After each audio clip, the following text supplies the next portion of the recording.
ढोंगी बहू। प्रीति एक पढ़ी लिखी लड़की है जिसकी एक अच्छे घर में शादी हुई है।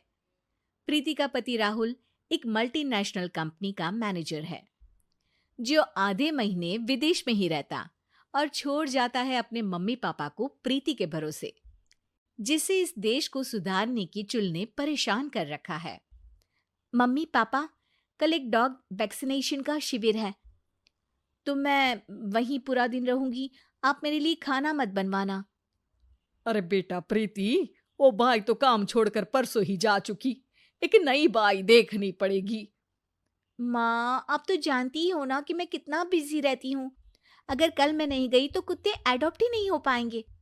देखिए, हम इंसान तो बोलकर अपनी तकलीफों को बता सकते हैं, लेकिन वो बेचारे, उन्हें हमारी ज्यादा जरूरत है मम्मी।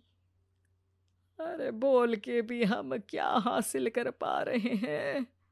अब ठीक है बेटा, तू जा, मैं खाना बना लूंगी। ऐसा पहली बार नहीं हो रहा था। देश भर में जितने एनजीओज हैं, चाहे वो स्टूडेंट्स के अधिकार के लिए हो या गरीबों में खाना बांटने का काम हो, प्रीति सबसे जुड़ी हुई थी। रोज कहीं बाहर ही रहती थी, एक शिविर में नहीं तो दूसरे में, और छोड़ जाती थी अपने सास ससुर को उनके खुद के भरोसे।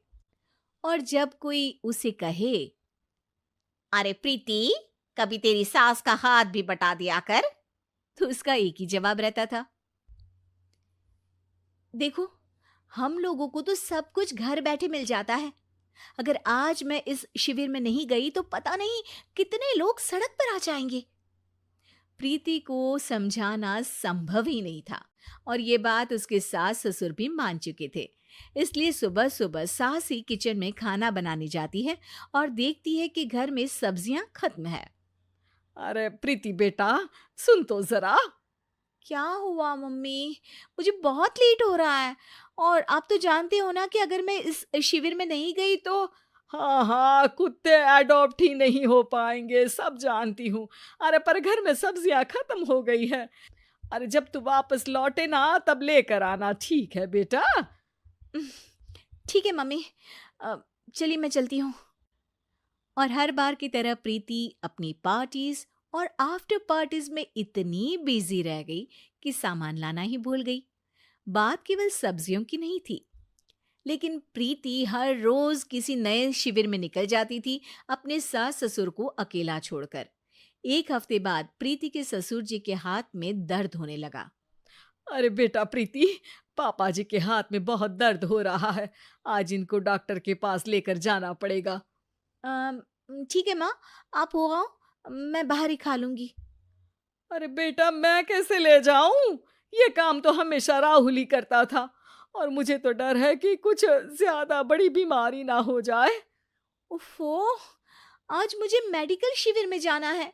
बेचारे बड़े बुजुर्ग जिनके अपने फैमिली वाले उनका ध्यान नहीं रखते, उनका पूरा मेडिकल चेकअप होगा। अगर मैं नहीं गई तो आप तो जानते ही हो, उनका चेकअप नहीं हो पाएगा। और हाँ बेटा, तू जा, मैं कुछ ना कुछ कर लूंगी।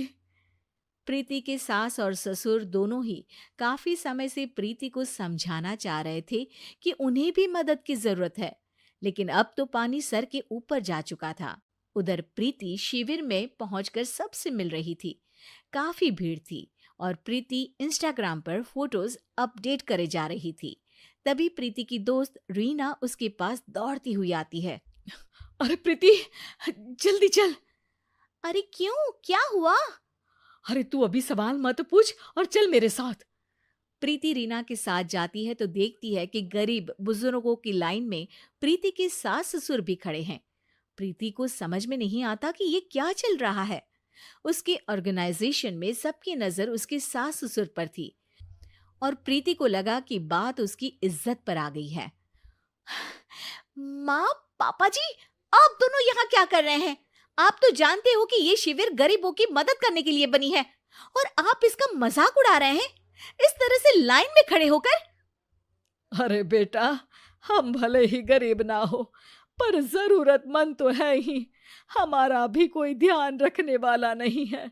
मेरे पति के हाथ में दर्द है, मैंने सुना कि जरूरतमंद बुजुर्गों का यहाँ फ्री में इलाज हो रहा है, इसीलिए चले आए। अ, नहीं, मतलब मैं तो। प्रीति को समझ में आ गया था कि समाज को संभालने से पहले उसे अपना घर संभालना चाहिए, और वो सर झुकाकर अपने